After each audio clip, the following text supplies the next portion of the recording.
All right, we are live on YouTube, Agent Outreach Live. Welcome, everybody. This is, I don't even know what episode number, but we are here ready to rock and roll. As always, we love bringing you this show for a million reasons. First off, I think that there's a lack of transparency with the conversations that need to be had in order to build the proper relationships, as well as getting deals efficiently and repeat. And then also, too, there's some tools, tips, tricks, hacks that you can probably pick up on just by watching these videos. For example, one of the tools that we use in order to pull the lists. So if you didn't realize that doing this show, we pull data. We get the information of the realtors by using a really cool tool called Batch. Batch services, batch leads, however you want to refer to it. But that's actually where Landry works. So Landry, we've got your screen ready to pop up here. Let's just jump right into it from the start. Cool. And then fire off any questions or the usual stuff. Okay, awesome. Yeah, well, if you guys haven't been to the show before, Ryan and I were talking about it, I think the last show or the show before, that we have literally been doing this for over a year, which is crazy to me. It's cool because it's been so consistent and we've talked about a lot of different topics. Ryan's had lots of different conversations with agents and we've mixed it up too, just in that time period. But basically within Batch, when we're talking about the topic of agent outreach, you have a full on directory in here. It's so cool. We are continuing to add new features too that I'll kind of highlight, but just to show you guys how simple it is, it's basically just right here. Everybody has it too. So it makes it really easy and you don't have to like pay extra for it or anything like that.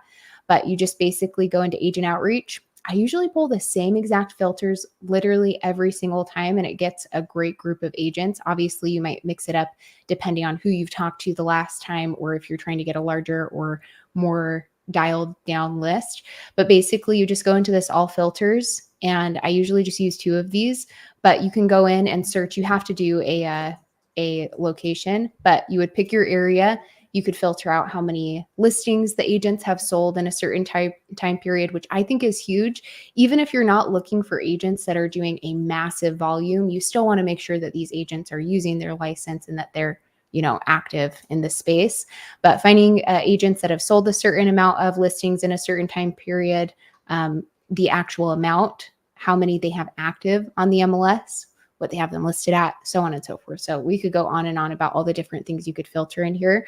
But basically, when you put in a couple filters, usually we do like they've sold at least, maybe 3 to 5 or a minimum of 3 in the past 6 to 12 months. And they have a couple active on the market. It's usually just as simple as that. This one and this one. And then it pulls up a list of agents, which we can't show you guys the info here on YouTube, but you can always join the community. We'll get you guys links at the end today. But gives you all their stuff. It's so cool. You get all their phone numbers. And this is these are the lists that I send Ryan behind the scenes for him to call. And it takes me 30 seconds to pull. So pretty cool stuff. And Landry, just curious, is there any science or theory behind the list that you're pulling? Or is this just kind of something that you've started doing from the beginning and just stuck to? Yeah, I think from the beginning, I was playing around with it with not getting too crazy where I think in the beginning we were sometimes running into the broker or people that were just a little bit more unreachable. So what I found that we started doing in those filters is like when you are starting to imagine like, okay, somebody that at least has done something is a good start. Cause you always say, Ryan, too, it's like there's nothing wrong with finding a brand new agent. Right. That you might want to work with as well. They don't have to be super established or doing a ton, but to find somebody that's actively using their license, but nothing too crazy either, I felt was better to find the actual agent to get a hold of them here. But I mean, we've had good success too with pulling just people that have a ton of active listings on the market and things like that. But I feel like that kind of happy medium, they have something going on, but it's not so crazy that they're unreachable. You know what I mean? 100%. And I love that. The main goal with this is to make sure that you don't create any limiting beliefs around it has to be this specific list or it has to be done this specific way. It's similar to the CRM conversation. I've been getting this one a lot recently. I don't know what the deal is right now around this time of the year, but we have a lot of people itching with the CRM. Look, the reason I don't give a reason or even let's just say a perfect specific example of go get this CRM is because you could literally use Batch as a CRM if you wanted to. Like I make the calls and Landry takes the notes, then she sends everything over to me afterwards. you could do the same thing and not have to pay for any other system other than batch. Now, the $1 million question is, well, is that something I could actually do? Yes, especially if you're just doing agent outreach. That is a great outcome. Just finding a place to centralize everything rather than it being on this notebook or this spreadsheet or this system for this and this system for that. Streamline everything. With that said, there's also a lot of change that's going on in the industry. So the more simple you could keep things, the better, right? Yeah, I get that a lot too. Funnily enough, like CRMs. every single time, it's always like, what CRM? How should I set it up? And my advice, at least to people that are brand new, which is a lot of the time what I am dealing with as I'm teaching the software a lot of the time naturally. But I just tell people like what I'm doing behind the scenes, like with what Ryan said, I just do it in here. When you guys add an agent, not only do you get all their stats and like what their actual listings are, like what's active, what's expired under that agent and things like that, but there's little tabs in here after you save them to manage the lead status. And you might think it's silly, but it helps so much to make little custom ones like, hey, this person we had a great conversation with. This person doesn't work with investors. You know, this person, let's say that you do start connecting with these agents and you eventually close a deal with them and you start to bring them up on priority in your list. You could do that all in here and not have to send it outside, you know? Those filters. Mm-hmm. Yeah, you could just filter it out in this agent list section. There's just a filter for like your lead statuses. So you could come in here basically and say like, hey, I'm looking for all the people that are. Could I change like that, like one of the hot filters, for example? Could I change that from it saying hot to like tier whatever? You couldn't change the ones that are default, but you could go in your settings and add them like I did. More. So yeah. So like agent first follow-up, spoke to, closed a deal, you know, things like that. I mean, you can get super specific in here and make it your CRM, you know, which is pretty cool. So that's what I would do too, especially for anybody that's facing that difficulty and wondering if they should get a CRM. We've been getting a lot of questions about this, like in our community. So one of the things I'm curious, we've got 20 people on here in the first couple minutes. That's awesome. Welcome. Just curious for those that are watching this, if you think it'd be a value for us to like deep dive into like all the features and benefits of batch that we could do a little bit more offline here, that would be in our community where it's not restricted. Do me a favor, just put like a 1 in the comments. I want to do like a little bit of internal research here so I can see. And if that's possible, Landry, maybe we could schedule something for the agent investors community. Yeah, that would be really cool, especially because sometimes the nitty gritty things like that, like the statuses, they seem so trivial, but for a lot of people that can make or break the difference between them feeling like they have to export or just do it right here. So 100%. That would be really cool. Yeah. To see what you guys are wanting to see.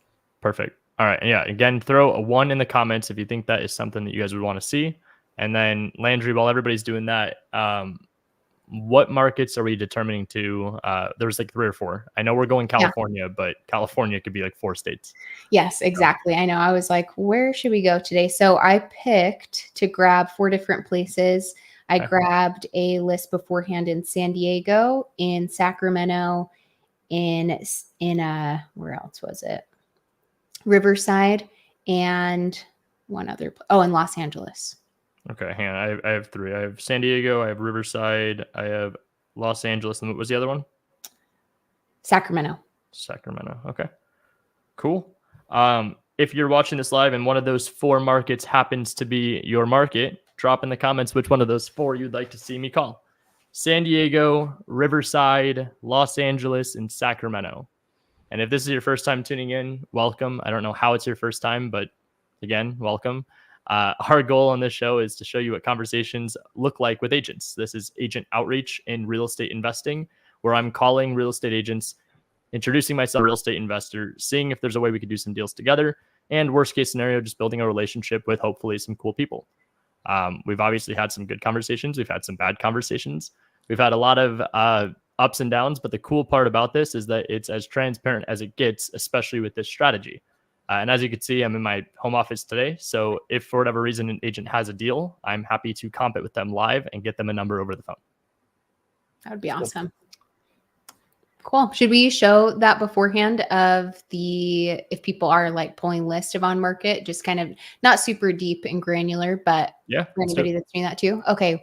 Last little thing to show you guys as well as, kind of just a different form of connecting with real estate agents as you guys are potentially submitting offers on the MLS is that in batch leads, one of the biggest areas in here is property search. If you guys don't have an account and aren't familiar with it, just basically where you can pull up a list of addresses, whether you are working off or on market or even just looking for great cash buyers in your market to connect with.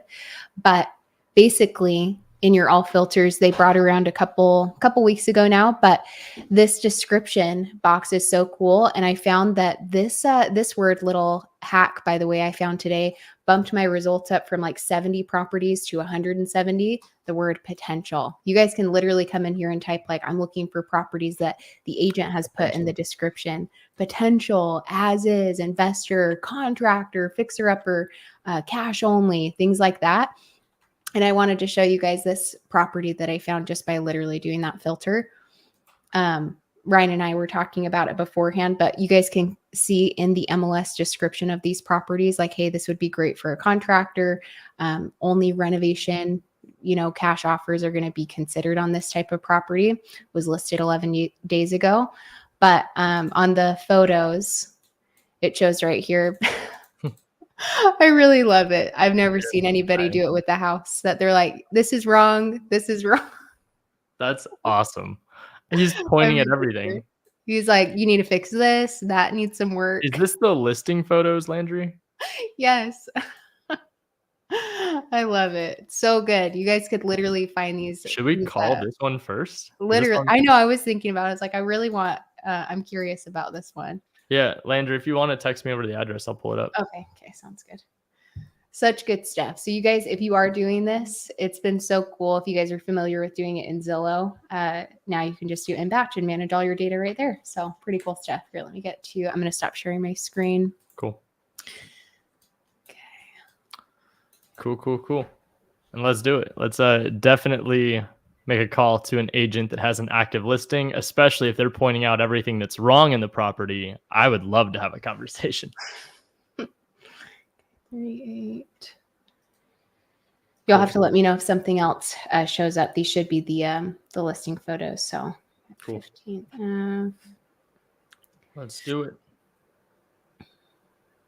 How many people here, if you guys could put in the chat, are you either doing any agent outreach or submitting offers on the MLS, or is this kind of something that you're just exploring? Maybe put a 1 if you guys are actively doing it, and a 2 for I'm kind of exploring. I've been curious about it. Well, I see some agent investors members in here, so I know for a fact we're gonna get some 1s dropped. Oh yeah. Okay. So, and also to prove this is live, Landry's literally sending me the information right now to call. So What we're referring to, this is not pre-planned, scripted, nothing like that. I wasn't even planning on calling any active MLS listings today, but throw me in the ring. Let's go. Okay, see if you can get it. It didn't show all of what I needed earlier on my side, so I don't know. Hopefully I'll get more. You're good. I'm just going to need to confirm that it is the listing agent that I'm calling. It doesn't have their name on this one, so that's why. Usually it has it connected, but it just says NA has the brokerage, but that's fine. I might just have to call them, worst case scenario. Okay.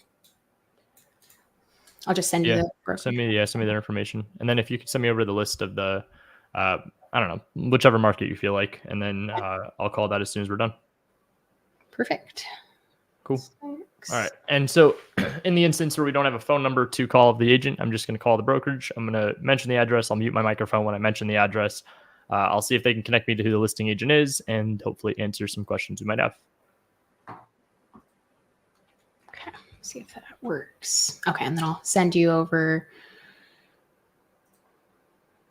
I don't know. Let's just use Sacramento. This property's in Sacramento. I'll send you that list. Let's do it. Okay. Sacramento, California. Easy. Search.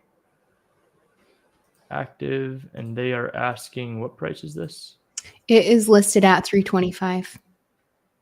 Okay. think ARV is probably around 500. Yeah, 504 they have it at, or the system has it estimated. How can I assist? Hi, I'm calling about a property you guys have listed. I think Okay. Do you, by any chance, have the address? I sure do. The address is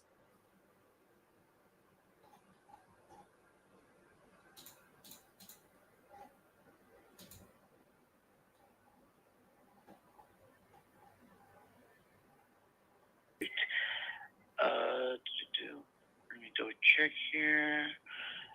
All right, perfect. Yeah, definitely. This looks like this would be Ron.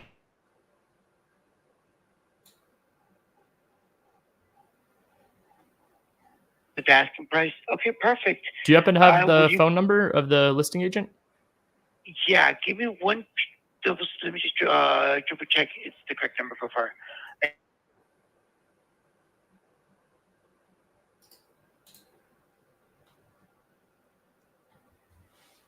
It's perfect.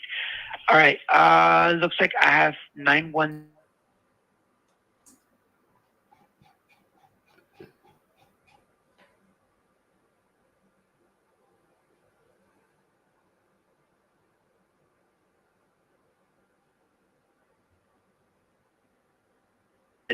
Number. Perfect. Either way, if you have any issues or troubles getting in touch with them, you can always give me a quick call. We will be more than happy to further assist. Okay. Awesome. I appreciate it. Thank you so much. Of course. You have a wonderful day. You too. Bye. All right. We're calling our guy Ron. Okay. That looks like Ron's hand in the picture, so it's got It's definitely a Ron for sure. it's definitely a Ron. It's got like that like inspector hands. He's like, Yes, yep.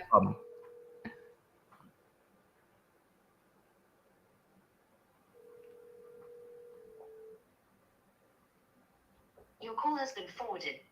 Nope. Dang. Guess he doesn't Double want to dial around here when it's an active listing. Your call Yeah. has been forwarded. Come on, Ron. Send him a text. Hey, Ron, just got your info from the brokerage. Interested in your property on 3 Avenue. Perfect. I just sent him a text. We'll see if he calls back while we're doing the show. Cool. That'd be And great. in the meantime, we can still definitely make some calls to the Sacramento list.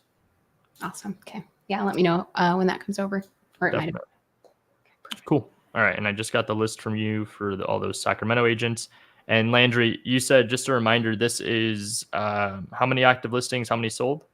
These should be, I think I did a minimum of 3 for each. So 3 in the past 6 months and 3 active.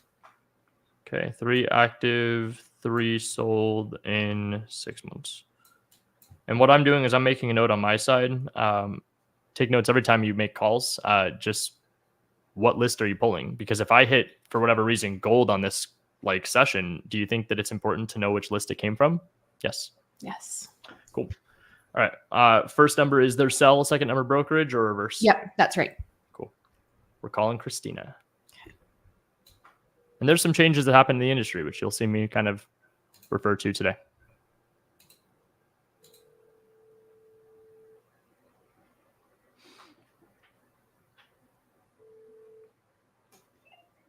Hello, Hi, I'm looking for Christina. this is her. Hey, Christina. My name's Ryan. I'm an investor. I'm based in Arizona, but I'm calling trying to find an agent out in Sacramento that could help me out. Sure. I was wondering if you come across like any investment type opportunities. I'm trying to find stuff. I don't really care if it's on market or off market. We've been given a pretty good budget, and so we're starting to look in some markets where we're comfortable purchasing some properties. Is it like a fixer? Ideally, I mean, I'm open to rentals too. I mean, the most important thing on that part is that it has to cash flow. So we're most likely at traditional financing. It's going to be something along the lines of hard money refinancing out to either a DSCR or private capital. Okay. Nothing that I have right now. Okay. What would you recommend we do in this case? I'm not sure exactly where to start. We're kind of starting over in a few different markets, and obviously things have changed a little bit in the landscape of traditional real estate. So we're happy to work out compensation. We're going to cover that pretty much on every transaction we do. Our goal this year is at least to get 1 before the end of the year. But then going into next year, we'd like to close at least 5 to 10. Okay. So what do I recommend you guys do? Yeah, I mean, I don't know where exactly we would start. I don't know if that's something you'd be able to help us out with. I'm not looking just to get like set up on a search, but like if there's something that we could do where maybe we find some properties that are listed and see if they're open to a cash offer, or if you know of anybody that has off-market opportunities. That's why I'm asking. I'm not familiar with the market. I figured I would just call a real estate agent and start there.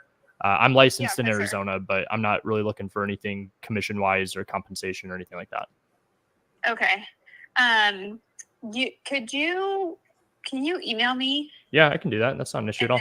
And I'm not in front of my computer, so that way I can look at it a little bit further. But Okay. yeah, anything, if I have that in there and I plug you in, not on a drip or anything, then at least I'll be pinged myself when something pops up that might work for you guys. Yeah. And I mean, I don't want to waste anyone's time. I'm not looking to just send out like hundreds of offers or anything like that. But if we could make the numbers make sense and maybe make a couple calls or have a couple conversations throughout the day, I mean, I'm more than happy to, again, compensate on our side. We want to make sure it's a win-win across the board and no one's wasting any time. Yeah. Okay. Cool. Sounds good. All right. Could you just send me over a text of your email address, and then I'll send you over information on what we do and some of our past flips. And then if there's anything else additional you need from us, just let us know. For sure. Yeah. I'll text it to this number right now. Okay, perfect. One last thing. Would it be crazy that we get something before the end of the year, or do you think that's like unrealistic? No, so it just depends. Like there's so much competition here. So just if you want to come in and you want to go under and try to impress, we're pretty competitive as long as the numbers make sense. And I can make, I can even share with you how we break down our formulas. I can include that in the email. Because usually, I mean, we're not like insulting where it's like 40, 50 cents on the dollar. But as long as we can usually make around like 10% of whatever it sells for, I'm good. Probably doable. It's not like an amazing flip market here, but just depends. It's going to depend, on what pops up. Okay. Well, what I'll do is I'll send over the email, and then if there's anything you need from me, just let me know. But hopefully we can get something under contract ASAP. Okay. Cool. Sounds good. Thank you. Thanks. I mean, look, not my best call, but that wasn't bad. It wasn't bad at all. It was a great call. It really shows too. That's what I love about this show is that if anybody is here that's overthinking like what to say and you're not going to have the perfect, all of the answers. I mean, yes, we've definitely ran into agents like that one guy, I think on the last call, he's like, how much have you done here, there, and the other? He was really like pressing you. But most of the time, I mean, you're like, hey, I'm an investor. I'm looking, keeping it simple. And most of the time people receive the calls really well, honestly, other than that one. She didn't take offense to anything. And if you noticed, the thing I'm getting in front of on these calls now is compensation. Yeah. So I was going to say it aggressive and then caught myself. So bear with me if it's a little direct. If you don't know that things have changed in the last like 2 weeks, you've been living under a rock or you're not in this as much, and that's okay. The landscape is different. It could be the same result, meaning compensation could still be covered by the seller. However, the expectation shouldn't be anymore. Meaning if you were just using buyer's agents and having them waste their time and represent you and hopefully get something under contract with the expectation that you make the assignment fee and the seller just pays commission, it's a little bit different. Okay. What this means now is that buyers are going to have to sign buyer broker agreements with the agents prior to them showing them any homes, prior to any representation or especially contracts going out. So all that said, what we have to consider is that if this is what the new landscape looks like, what does it mean for us? First things first, you have to be willing to comply with whatever their broker requires. If you're not willing to sign a buyer broker agreement, the door is right there. I'm sorry, you're not a real estate investor. Like buyer broker agreements that if it's a non-negotiable, they have to sign it, just make it non-exclusive. So I'm not even jumping into the paperwork conversation because clients don't know about that. I'm covering the, hey, I'm a savvy real estate investor and I'm going to compensate the agents I work with. So if that's something you think you could help me out with, I'm happy to be the person that will compensate you. So you don't have to worry that if the seller doesn't pay, you're not going to get paid. That's all I'm covering. So it's a little bit different, but it's nothing too crazy. The main difference now is that buyers are going to have to sign representation documents before the work is started with the buyer's agents. The buyer's agents are then going to have the ability to negotiate with the sellers to get compensation paid for by them, but it can't be expected. It can't be something that if the buyer doesn't get the seller to cover it and you have a buyer broker, you're going to have to pay the agent that's helping you. So be prepared for the new ways of the world. I see a couple comments here. What dialer do you recommend? Batch dialer. Welcome to the show. Awesome call, cool, calm, collective. Yeah, I think both of us are pretty much level-headed. Nothing too crazy. Jesse said, Ryan, does it help the realtors to send the formula you use so they understand how you view deals? To an extent. I threw that out there just to kind of see. She mentioned a comment about it being competitive, so I wanted to reassure her we're not wasting time. With that said, this is not an agent that you go shotgun approach where you're sending out thousands and thousands of offers. This is an agent that's one-off, most likely sniper, single offer out at a time. See if there's something they have. If they don't, keep following up. Aside from that, I don't really care if she knows how I view the deals. She just needs to know that I value my time just as much as I value hers. So she has to do the same. Brandon Mitchell just said, my agent just said that to me. Welcome to August 2024 real estate. That's why this call specifically of Agent Outreach Live is probably the single-handed most important one we've done. Like, not even trying to fluff that up because we've got 35 people on there, but there's a reason we have a good amount of people watching this live. It's because there's a lot of change and people want to see what the conversations with the realtors are looking like. Cool. Daryl, I don't share that stuff publicly. I'm sorry. That's inside my agent investors programs. John, I almost just said his last name. Not getting kicked off YouTube. Oh, yeah. Hi, this is John. Hey, what's up, John? My name is Ryan. I'm an agent and also an investor out in Arizona, but I'm making my way to a Sacramento market and I'm trying to figure out where to start. So I figured I would just call a local realtor. Well, hey, you got one. Love it. Love it. Love it. I don't want to waste your time at all. I'm trying to figure out if Sacramento is a market that makes sense to fix and flip or buy and hold some rentals. Obviously, rates are a little bit higher, but we have some capital backing us and figured I would just start there and see where it goes. Sure, absolutely. What kind of tell me a little bit about what you guys are working on. What kind of when you do buy and hold, what's your goals for them? Just give me a little background on what you're doing. You got it. Fix and flip. We usually like to make around 10% of whatever we sell it for. With the exception that if I were to put in like 100,000 into renovating it and I were to sell it for like 500, we don't want to make 50. We want to make pretty close to whatever it is that we put into it. Naturally. But with that said, I mean, around 10% of whatever we could sell it for is usually a good rule of thumb. And then for our rentals, I mean, in this current market, I don't want to sound desperate and lose any leverage, but as long like I guess with Sacramento is a great market for flipping. It's just a matter of how do you guys usually procure your properties that you're flipping? What's your because the trustee sales is kind of dry. I'm not sure if that's the route that you guys would go typically. What's your normal protocol for finding them? So believe it or not, in Arizona, I actually found a lot on the MLS. Again, not going to lie, it takes a lot of time and effort making the calls and submitting them and all that stuff. But with that said, we have a lot of realtors in Arizona that we've done deals with. And so now I'm kind of testing the theory to see, I don't really want to work with like a lot of realtors, but if I could have like 3, 4, 5 across maybe 4 or 5 different big cities in California, that would be a pretty cool place to start. So that's kind of what I'm doing now, is seeing if I could find someone that resonates with us and can also help us with what we're trying to do. And my goal between now and the end of the year is at least 1 deal. And then next year, realistically, probably about 5. Okay, yeah, that was my next question. Just what kind of volume you were looking forward to. Sacramento is a great marketplace for it if you are rustling it up and finding the right ones, just because there's a really wide range of values, especially in specific neighborhoods where you can find a $500,000 house, but right around the corner, even on the same street, there are $1 million houses. Wow. So depending on what you do and what you do to kind of push it forward, there's definitely room.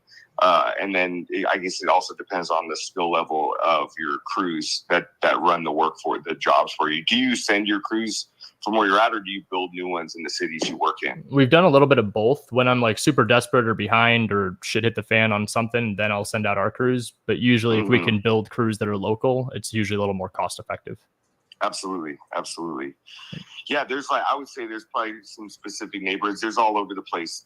The Sacramento is really wide in that way for the ranges. I mean, it's harder in cities and neighborhoods like Elk Grove. Any of the places where the houses are all fairly new and there was 5 floor plans in the neighborhood. Sure. Those ones are a little bit more tricky for flips just because you got to find someone that's going to give it away essentially. But certain neighborhoods like that are close to the city center. There's a lot of opportunity that way. If it's kind of the forest through the tree scenario, if you can see what it is and what you want to do to elevate it, there's definitely buyers that are willing to pay higher in neighborhoods, and there's definitely room if you've got the vision for it. That's for sure. Would you say that the average days on market in those kind of situations are a little bit higher, or are there still pretty high demand with the buyers in those situations? Right now, in our market is a little slow in the ones that need help. So if they're ugly or they're dated or they need even cosmetic fixers tend to take a bit longer right now. But the ones that are fixed up all the way and up to snuff, that's the other part of it too, is because of the way the neighborhoods are. I've seen flippers, and I used to do a lot more flipping probably 5 or 6 years ago. But if it's done wrong and doesn't match the neighborhood and the style of the homes, they'll sit because people know specifically what they're looking for. But if you find the vein of style, they'll fly off the shelves. Okay.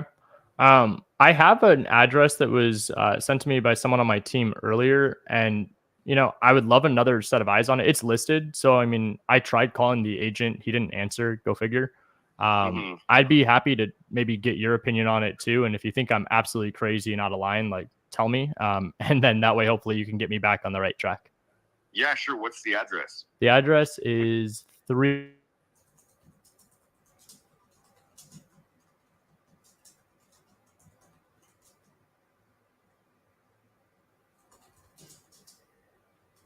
Tahoe Park. Let me pull it up real quick and see. I'm on my phone, so it's a little slow. No worries. It's an interesting one. The listing photos, looks like the guy is just pointing at everything that's wrong, but trying to figure out exactly if this is something that might be a good deal or not. Basically, how our system points towards what this could sell, it's high 4s, low 5s. I know it's listed at 325, but I mean, in this case, at least there's some spread there as long as my numbers are accurate. I think you'd probably have a rough time grabbing in the 5s on that one. Okay. That's a pretty rough part of town. It's okay. And there's stuff there, but I think when you cross a certain line, you might have a little bit of trouble because you're going to be maxing out for what it is for the area. And that little cross street there with Martin Luther King and 14th Avenue, which is the corner, is a pretty heavy trafficked area. So it's kind of a busy. You're sandwiched in on where 12th Avenue turns into 14th. There's a possibility, and any downturn in the market or shift would make that place sit longer than somewhere else. And probably. So relative in that area, whereabouts were you referring to? Just in reference to that property. So if you go north of 12th and you get in there a little more, you're getting into a little bit more of an up and coming area. If you go north of Broadway, that's already kind of caught fire and is a pretty hot market. Is that by the Med Center, or is that the Med Center is a different? I actually have a listing that's off market right now in the Med Center. That's a 2-1. It could definitely be prettied up. It's got a huge lot on it. If someone put an ADU or something on the back, it would skyrocket in price for sure. It's got a massive garage that is, I think the owner that owns it now was a commercial welder, so it's got all the electricity to support that. But that's a great area, definitely for investment. Was that a little too far north from what you're referring to, or are you no, that's actually that's even further east. You've got it's north but it's east. So Med Center would be, so the neighborhood, if you're looking, it's called Elmhurst. And that's its own little, so there's east, you cross Highway 50 and you're in the East Sac, which is one of the most premier neighborhoods in Sacramento. Then you've got further to the south is Tahoe Park, which is also a little bit more middle class, but a really popular and stable long range neighborhood. The part that you're talking about is it's definitely it's got potential, but it's just kind of what it is and has been for a long time. I got so many notes on this right now that I'm going to go. So good. This guy's amazing. Gotcha. Okay. And that's why I am happy that we're on the phone. Because I can go away from the one that I was looking at and make sure that I go and purchase in the right area where I have a little bit more upside and possibly a little bit more realistic after repair value too.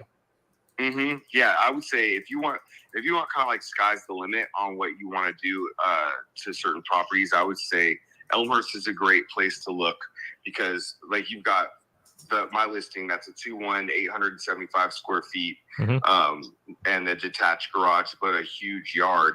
But then half a mile less, quarter mile down the same street, you got a brand new construction that's on the market for 1.25. Wow. What's your asking on yours? About 5, a little over 5, probably. I know that they would, if I pulled them 525 off market, they would be fine not going on the open market for sure. Okay. Maybe you could text that one over to me and I could take a look at it and see if you just had some photos. I can usually estimate pretty good what our crews would cost. And then that could also be another baseline where we could see if the crews that I'm referring to out there are extremely overpriced or if they're kind of on the right track. Like that's a brand new one right now. Like we're actually going over some stuff and getting ready. They're getting pre-approved because they're trying to decide if they want to do a bridge to get to the next house that we're looking for, or if they want to move out, sell it, or stay there. So we're figuring it out. But I'm 4 days away from a game plan on that.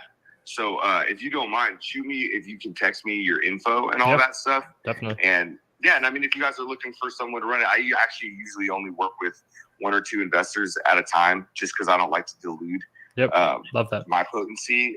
But right now, one of my investors hasn't been running stuff for probably like a year and a half. So I'm actually in the market to pick up another investor that's looking for this kind of stuff. So beautiful. Well, that's exactly what I would love to be. And I'm hopefully the easiest person that you'll ever work with because again, I'm a licensed agent. I don't want anything like referral, nothing compensation on my side. I'm happy to compensate you on any transaction we do if the seller doesn't pay it. And also too, I mean, we're more than creative. So, I mean, we've worked out some stuff with some of the agents that we've done multiple deals with throughout the year. We cut them in on the profit. We'll give them the listing on the back end, whatever it is we could do to make it a win-win situation. Awesome. Sounds good. Yeah, that sounds like a nice fit. What kind of are you guys cash with your financing? Yeah, we've got some athletes that have private capital that we use, and then they give us better rates than hard money. Worst case scenario, we'll go hard money. We've got some liquidity too. I mean, we usually don't try to tap into that too much. We use that for the renovation. But if needed, I mean, we could comfortably go about $1 million.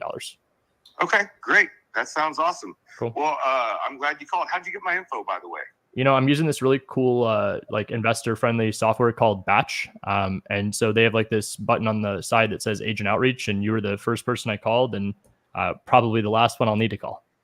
Sounds like a plan. I love it. Yeah. And that's kind of my bag too. I love doing off market deals. I try to do like around 10 to 15 a year if I can. And just because I run across a lot of sellers that don't want to be upset. That one in Elmhurst, they just had a baby, 6 months old. They don't want people coming in and out of their house. Makes sense. And they're just looking for something that's simple, but they don't want to give their house away. What's their goal, if you don't mind me asking? I mean, are they looking to go to another property or? Yeah, they need to expand. Having the baby, it's just a 2-bedroom, 1 bathroom is like, she lived there. The wife lived there by herself before they were married. And so they've been there kind of doing their thing, and they don't want to bite off upgrade or building out the house or expanding it, remodeling it and putting another bedroom. They'd rather just take the equity that they have and buy something plug and play, ready to go for what they need. Makes sense to me. Well, cool. I'm all about creativity and seeing if there's solutions anywhere where I can provide some value. So I'll send you over my information, and if there's anything that you need, let me know. And then I would love to take a look at that property and see if there's a price that makes sense for us. Sounds good. Yeah. And cool. I'll think on it because I know that there's probably a few other ones I could put in front of you too. I love it. Sounds good. Well, it was a pleasure chatting with you. Thank you so much. And I look forward to getting some deals done. Sounds good. Thanks for calling. Bye.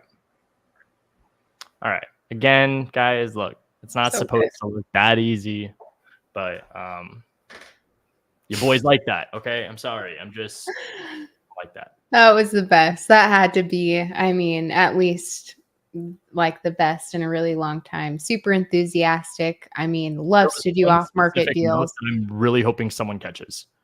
What was the one thing that I did differently on that call that I don't ever do? Because if somebody could guess it, I'm happy to break down in full detail why I did what I did. I'll give you a hint. It was definitely not at the end of the call. What was the biggest takeaway? And Landry, I mean, if you got a guess too, let me know. Because the thing that you did different on this one, but that wasn't at the end. Yep.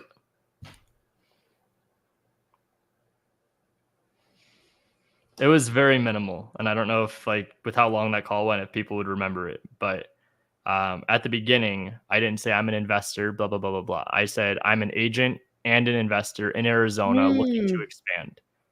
The question that I'm sure somebody's going to have is, well, why would you say that? There was a bunch of stuff that, like, you could have done differently. I went the approach of saying licensed agent off of one factor only, and I literally called this situational awareness. You do enough deals, you make enough calls, you start to identify a personality type. Hey, what's up, guys? It's the same thing as Mr. Brent Daniels, right? If you find the energy, you find the enthusiasm, you find someone that loves what they do, you don't walk in there and fumble the bag. I was not about to risk that with a guy that was that high of energy, knowing he's a producing agent. I didn't know he was investor friendly or primarily works with just a couple investors. That was just a shot in the dark. But I knew for a fact that he was a producer. So I picked up on that and I said, I need to match his playing field so he'll actually respect what I have to say. So right then and there, I said, I'm an agent and an investor in Arizona. I'm here trying to expand to a different market. And then on top of that, I hate it when someone says, I'm trying to go close 1,000 deals. I want to own 1,000 doors. Start with one. Okay. Most people that talk those big numbers usually are fractional owners. It's very rare you'll find someone that has thousands of doors that walks in saying, do you know who I am? No, most people that have thousands of doors, it's a fractional percentage of ownership. So I want to flip 5 next year. I would like to get 1 before the end of the year. We're in literally my favorite season of real estate investing.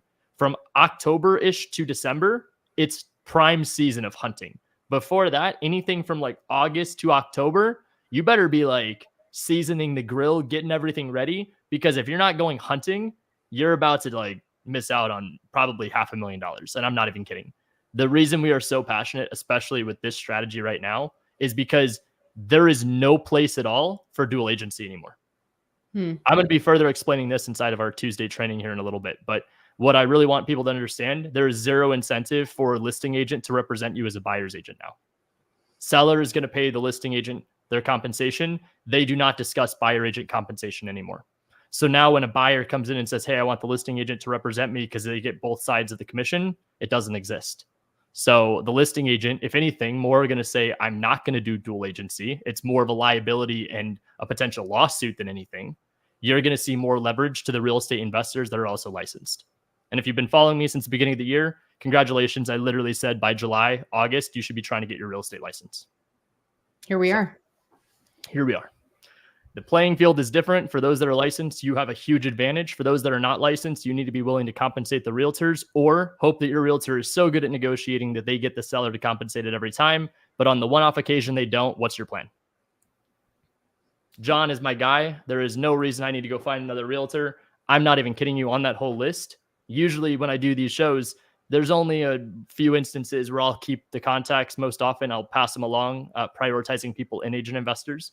But with that said, John, I apologize anybody. He's my guy. So anytime a realtor is now needed to be referred to in Sacramento, John is going to be the one I go to. Oh, heck yeah. Especially, I mean, that was like music to my ears when he was like, I usually only work with 2 investors and, you know, one of my investors isn't bringing me anything or really producing anything right now. So I'm looking for another relationship that's an investor. So people that are investors are like, well, how do I get MLS access? How do I get this? How do I get them to go do this for me or do that or whatever it may be? Did I go in there like the crazy boyfriend or girlfriend on the first date saying, let's get married? No. I walked in there being like, listen, John, this is what I do. Here's how much value I provide. And here is what value I can do multiple times over. And he was like, holy cow, this is what I could do, X, Y, Z. And then as Landry just said, the icing on the cake for me was him saying, I usually only work with 1 or 2 investors. And the one that I usually work with is now kind of just not buying. He's like, I'm in the market for an investor right now. I'm like, well, here we are. And just remember, they get texts all day, every week, every month from investors that are doing cold outbound outreach. But because I picked up the phone and called them, it separates me. So true. Yeah. I mean, and if somebody else, I'm sure he's gotten other calls too, but it's like people can. They weren't Ryan Zolin. Yeah, that's right. That's what I'm saying. Like people are gonna work with people that they like and have good conversations with, and that they can feel that are gonna bring something to the table, the value that you're gonna bring and everything. So that was such a good call. 100%. Let's go ahead and try to hit one more. See if we can have another just quick little call. See if we can get something going here. Okay. But also for the record, we are 2 for 2. Yeah. By the way, the first person, something else. She was like, "This isn't a great market for that." The next guy goes, "This is a great market for that." I'm like, ever. And I was like, "There you go. I'm ready to go now." That's literally the definition of glass half full and that's right. Glass half empty. Yep, that's your perspective. There you go.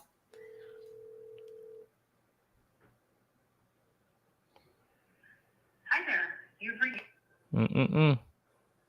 Nope. We're not double dialing on this list.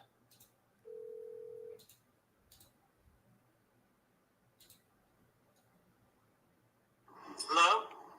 Hey, I'm trying to find Michael.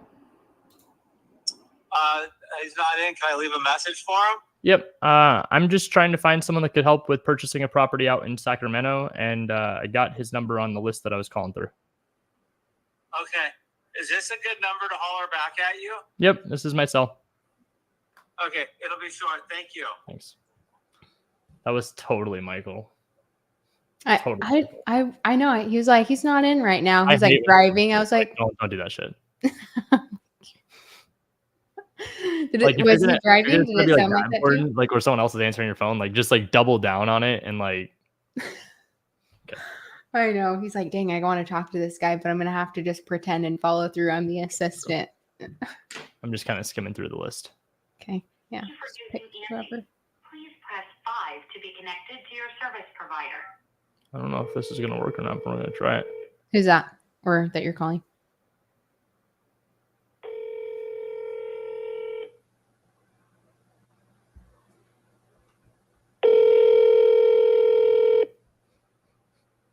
He's not in right now. So funny. Fossa says, okay, pal.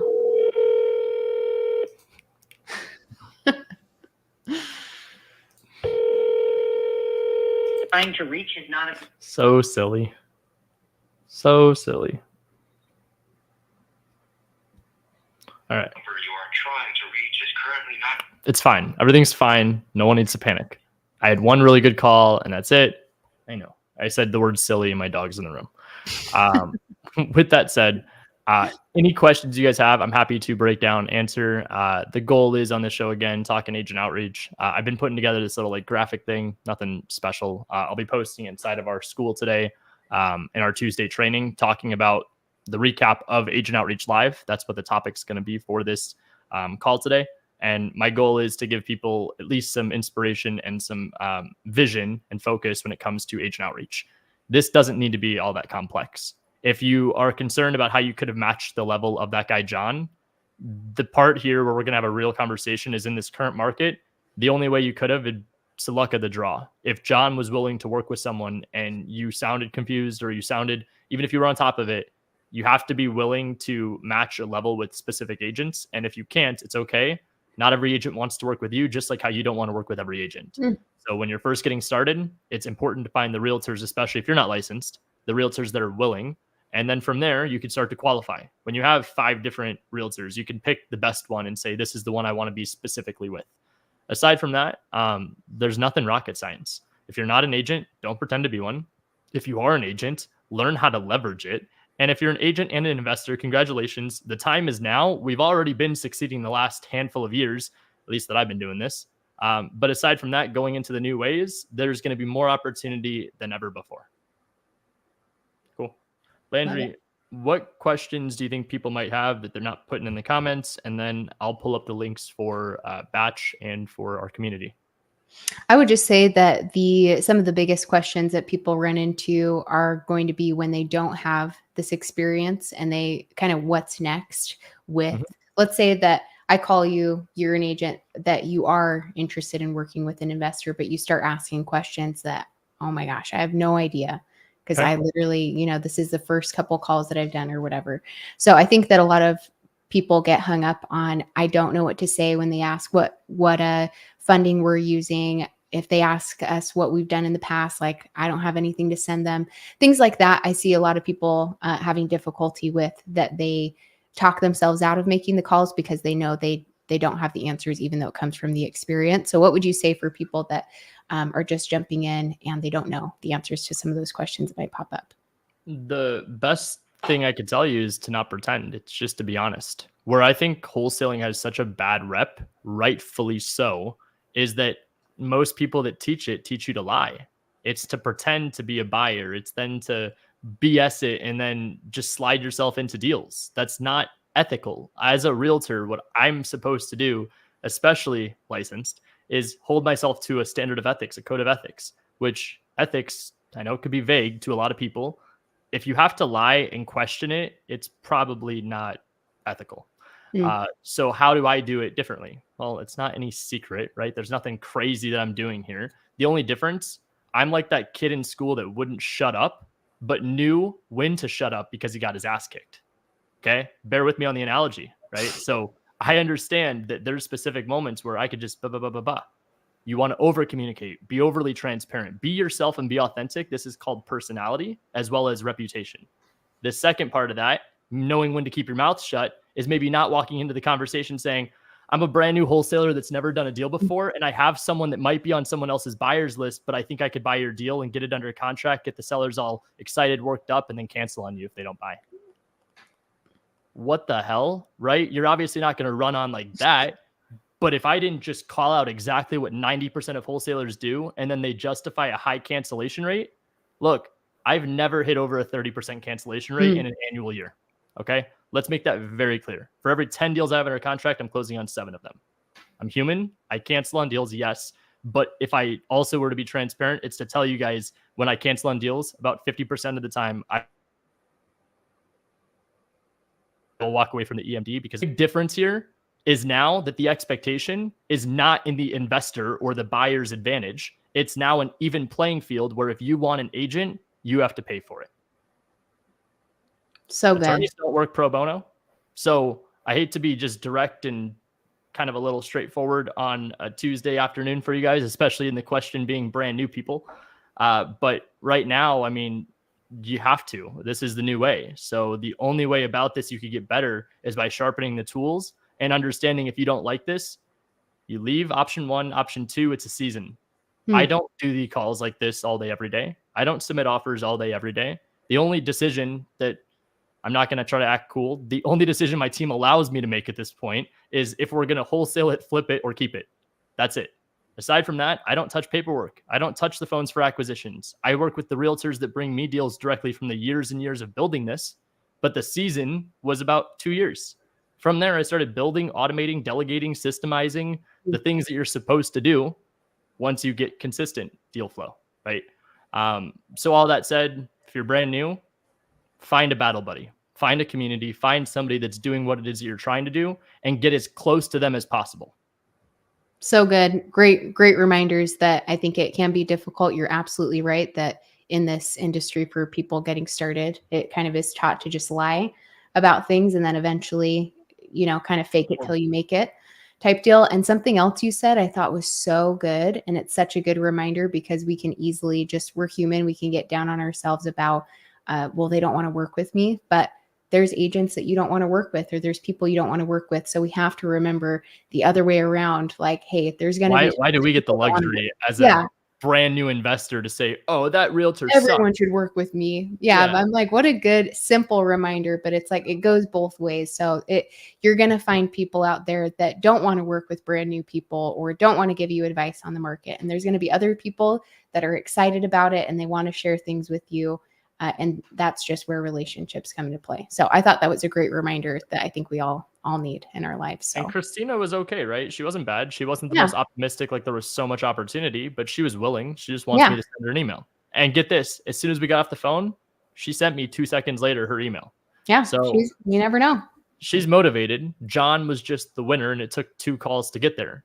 And again, not that I'm trying to teach people all of like the shortcuts and stuff like that, but if you really want to feel good in the day, at least have one of those conversations per day, and then create a really, really good follow-up process and system around ththose realtors. And don't be surprised if you close a deal in the next 30 days. Love it. You can take the same structure. You get the info so simple. Like it probably, I'm sure there's people that have to be with all of these great conversations that happen on the show that might be skeptical that it does take a longer period of time. But that property, which I love that he gave you advice on, like, no, don't go to that area, come to this area, which is so great, so golden with that agent. But that's why I brought it up. Yeah. So it's like going into pulling that list and looking up these areas of properties that you can then talk to agents about, or pulling these list of agents. When you guys are using Batch, it's so easy. It's so cool to do it within just a couple of seconds and not have to feel like you are being super overwhelmed by a ton of different methods when you can just type in a quick little area. You don't even have to do those filters. Sometimes we've even just looked at a list before of not putting anything. So it doesn't have to be overcomplicated, or you don't have to remember those filters, even though we use the same ones every time. But pretty cool stuff. I love it. It's exciting. So hopefully this was valuable to you guys today. This was a great episode. Absolutely. And last reminder, I'm going to be live in like 5 minutes. I go live on Tuesdays inside my school. So if you guys wanted to check out our real estate investing school, it's down below right there, school.com/real estate investing. I would love to have Landry, you pop in and do like some kind of training with Batch. Let's schedule it out. So that way we can show everyone almost like another agent outreach live, but without having to withhold any of the information. Yeah, great idea. That would be cool. We'll definitely do that on one of those calls. So real quick, before we end, I think it would be good to maybe just clarify this Juliana's question just for everybody, talking about investor friendly, kind of what we've been talking about. If you see that question there. Yeah. Thank you, Ryan and Laura. Landry, same thing. Landry. Sometimes people call me Laura. Yep, okay. It happens. Do you think it's best to use an investor-friendly buyer's agent if you're not an agent yet? Again, I think it's the agent you're most willing to work with and the one that's willing to work with you that matters most. I define this as like ambition, motivation. Do they want to work with you? Aside from that, don't be picky. Once you have 5, 6, 7 realtors that want to work with you, then you can pick the one that's most investor-friendly or the one you resonate with the most. Awesome. Cool. All right. Appreciate you guys. If you need anything, you know where to find us. Hopefully you guys got some value, and shout out to John. Peace out. Yep, guys. absolutely. Bye, guys.